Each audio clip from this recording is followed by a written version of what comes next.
Hey, Bob here, a quick video on an install for the C6. Now, my first video on the C6. I've had it a few months and I've done a few things to it, but one of the little projects that I wanted to record was the fitting of some like little mud flappy splash guards. I'll turn the camera around and I'll show you what we're about, because it does flick things down the car. And in my country, in New Zealand, we have a lot of chip seal and sort of stone surfaces on the road. So it just might give a bit of protection to the paint. So let's have a look at what we're going to do and let's get to it.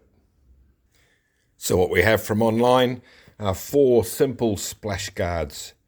Left and right for the front, left and right for the rear. I think the rear ones are going to need some holes drilled into the guards on the inside. Up in there. But the front ones will go straight on to where the clips already are, if you can see that. And what we'll do is we'll pull the car out and we'll pop it more in the middle of the garage. Then we've got some room to work on it.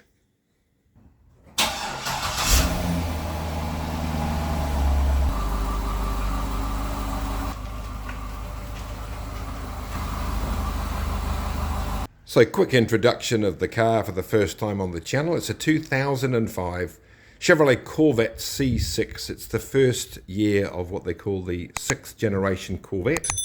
Very similar to the C5 for the previous few years, with obviously some improvements. So this particular example has 50,000 kilometers on it, or about 30,000 miles. So really low for its 21-year age. It's got the LS2, the 6-litre V8 Chevy small block in it, and over the last few weeks, even though I've had it since February, so about 5 months now, I did the coolant the other week all through the system, did the 2 air filters first months ago, but they were never changed, I don't think, from being original, so I'll stick a picture in here of what they used to look like.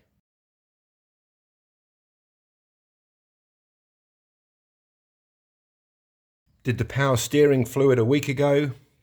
Did the engine oil a couple of weeks ago. And so I've been working my way around these necessary maintenance items for any car. It has proximity entry, so you just need to have the fob near the car. And it opens. It's the first model with an electronic keypad. But it does have a lever in case the battery's flat. But inside, it's really tidy. I like the red and the cream style. It's got a trunk area. Doesn't carry a spare. It has run flat tires, but it's in really nice all-round condition.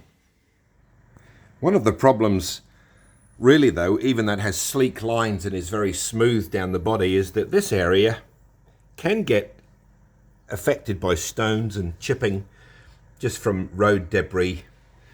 And in New Zealand, we have chip seal in a lot of the places where you can drive, because it's cheap, and it can just affect the quality of the surface. It's got a very robust paint surface, I have to say, but you can see over obviously the many years it's been driving, just a few marks.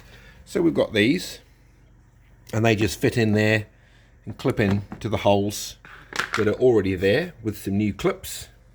And it comes with some adhesive tape on all 4 to help stick it to the body as well as the clips, and it comes with a nice big bag full of new clips.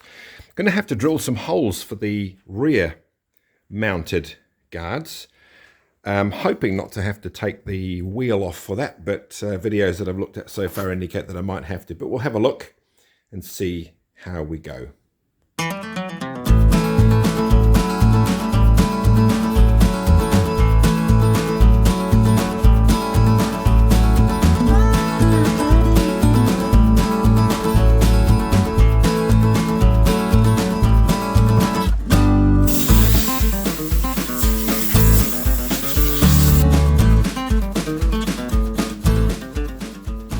Cleaned them behind. I'm doing the other side at the same time. I'll just show you this side. I've wiped that down, and then this, even though it's not curved, I might give it a bit of preheat, and then we'll put it into position through the holes, and then we'll pull the adhesive out and fix that. the last thing. We won't try and stick it on, otherwise I think we'll be guessing.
Well, that's the front's done.